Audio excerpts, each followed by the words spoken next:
A young South Sudanese woman is encouraging South Sudanese women to join male-dominated professions. As part of the International Women's Week, Amel Ajongo Mawut spoke to our reporter Winnie Chirino about how she managed to achieve her childhood dream of becoming a pilot. 21-year-old Amel Ajongo Mawut is the daughter of Achok Madiu Madut and James Ajongo Mawut, the late former chief of general staff of the then SPLA. She is the third child in a family of 3 girls and 1 boy. Mawut says ever since she was a little girl, she dreamed about becoming a pilot. When I was very small, that was when I was in class 4, that was in 2007. So you just get so excited when you just see aircrafts, and then people look at you wondering, what's wrong with this girl? So when I got in a high school, the interest became more and more. So when I finished my high school, immediately, people would think of, I'll do driving school, I'll do computer, and then maybe I join university. For me, it was like, I'm done, I want to start flying. Mawut says she went to St. Elizabeth Primary School in Nairobi and later attended Loreto Convent, Musongari for secondary education.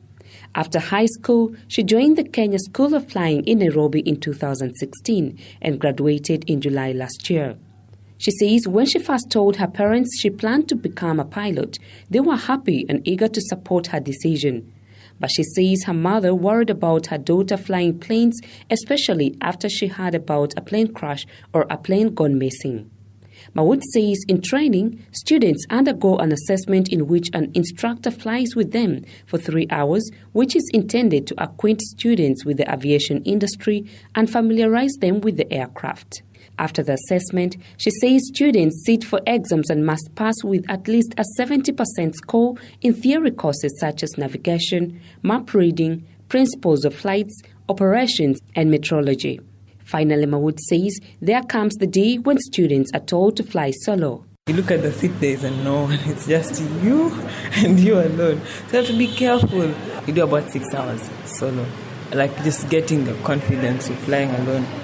And then after that, you get to the local area where you're taught engine failures, such things. So in case maybe you get an engine failure, you know how to react to it. Mawut finished flying school and came to Nairobi Wilson Airport, where she performed her general flight test, then received her private pilot license from Kenya Civil Aviation Authority. 8 months later, she obtained a commercial license. Mawut says there were 5 other girls training with her to get a private pilot's license, but she was the only girl out of 14 students who trained to get a commercial license. Because of her age, Mawut is not yet allowed to fly commercial airplanes. Once she turns 23, she can fly for a big airline like Kenya Airways or Ethiopian Airlines. Last November, she flew a caravan chartered flight from Juba to Awil, and she says she looks forward to one day flying huge airplanes like the Boeing 777. Depending on what you'd want to do, because for me, I want to be an airline pilot, not a bush pilot, because general aviation is a bit hard for women. Just that, they can call you anytime. You're just sleeping and then they tell you, there's a flight tomorrow. And they know if it's airline, I'm supposed to fly on this day I'm free. Okay, I want that. I want something planned. Mawut urges parents to support their daughters to achieve their dreams, and she encourages young girls not to be afraid to join male-dominated careers. It's not a smooth journey per se, because there are so many things you'll encounter. Most of us, female are very few in this industry. It's a male-dominated industry.